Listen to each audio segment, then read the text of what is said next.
I think that Susan, Sarah's mother, didn't feel that the marriage would change things for her. But it's a curious thing. She was very wary. I knew it was a scandal, not once it broke, Michael. But don't try and trick me now, because I'm not going to play this game. Delete that bit. John, can you just delete it, please, that bit? Because I don't want to go down this... Duchess, I'm asking very fair questions of you. No, it's too tabloidy. John is Sarah's Australian agent. Before the scandals, before the exile, before the royal family quietly closed its doors, there were already whispers about Sarah Ferguson, not from strangers, not from tabloids, but from people who knew her world. People who watched closely as she stepped closer and closer to the heart of the monarchy. They didn't question her charm, that was undeniable. They questioned something deeper. This is why, one of the reasons the Queen loved you so much and you were so special to her. What did she mean to you? Oh, you know, she just... I think I was just myself with her. They wondered whether her heart truly belonged to Prince Andrew or to the life that came with him. In 1986, the world saw only perfection.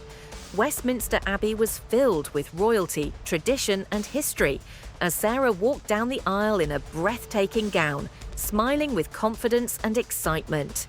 Millions watched across the globe, captivated by what appeared to be a modern fairy tale. She wasn't cold or distant like traditional royal figures. She was warm, expressive, human. She laughed openly, spoke freely, and connected with people in ways the monarchy hadn't seen in years. To the public, she was a breath of fresh air, but inside palace walls, admiration was mixed with unease.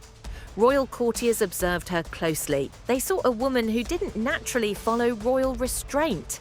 She hugged people. She spoke emotionally. She didn't hide her personality behind the carefully constructed silence expected of royal life. To some, this was refreshing. To others, it was dangerous. The monarchy survived on control, discipline, and image. Sarah represented something unpredictable, and unpredictability could quickly become scandal. Sarah's life before royalty had prepared her in unexpected ways. Born into Britain's upper social tier, she wasn't an outsider to privilege, but she wasn't fully inside it either.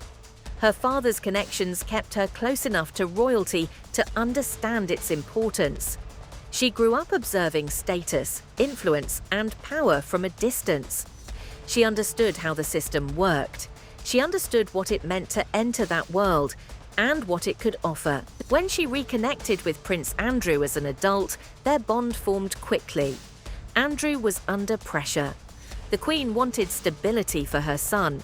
The monarchy wanted certainty. Sarah offered something different. She brought laughter into Andrew's structured life. She made him feel normal. Their chemistry was genuine, but their relationship also carried the weight of expectation far beyond ordinary love. Within a year, they were engaged, and within months, Sarah Ferguson became the Duchess of York. At first, everything seemed perfect. The public adored her. She was relatable in ways few royals had ever been. She smiled easily, interacted naturally, and didn't appear trapped by the stiffness of royal life. But beneath the surface, reality was far more complicated. Prince Andrew's naval duties took him away for long periods. Months passed with limited contact.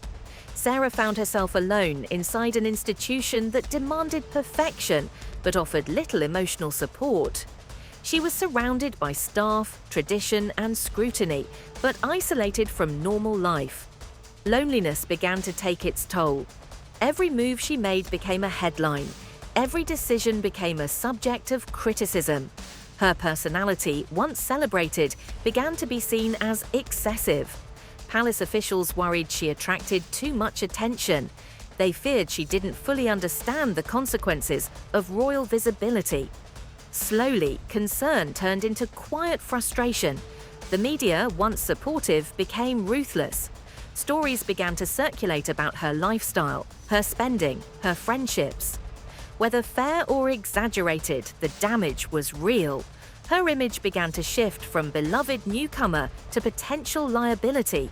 The same qualities that made her popular now made her vulnerable. Then came the moment that would define her forever. In 1992, photographs emerged that shocked the royal family and the public. The images spread rapidly, turning private mistakes into global humiliation. Inside the palace, the reaction was swift and cold. Trust had been broken, boundaries had been crossed. The institution that once welcomed her now distanced itself. Almost overnight, Sarah Ferguson went from royal asset to royal problem. Her separation from Prince Andrew followed, and eventually their divorce in 1996. Officially, the fairy tale had ended, but emotionally, the story was far from over. Unlike most royal separations, their bond didn't disappear. They remained connected, they supported each other, they raised their daughters together and continued to share parts of their lives. Their relationship evolved into something unusual, no longer husband and wife, but something that still resembled loyalty. Outside the palace, Sarah faced a different kind of battle. Financial struggles, public criticism, and relentless media attention followed her for years. Every mistake was amplified. Every recovery was questioned. She lived in the shadow of both her past status and her public fall. Yet she never completely disappeared. Over time, she rebuilt parts of her life. She became a writer, a public figure, a grandmother. Slowly, cautiously, the royal family softened toward her presence. Individually, any inconsistency could be dismissed as error. Together, they form a pattern, shifting timelines, smoothed edges, curated details. Not chaos, curation, not accident, management. Even smaller controversies echo this tension between presentation and protocol. Statements about permissions, clarifications issued by institutions, narratives adjusted after the fact. Each moment adds another thread to examine. Samantha didn't create those threads, she pointed at them. Thomas echoed them. Archived documents complicate them. And over time, what once sounded like background noise begins to feel like signal. This isn't a tabloid explosion, it's a slow recalculation. Because when a core fact, something as foundational as a birth year, becomes contested in public discourse, everything built on that foundation invites re-examination.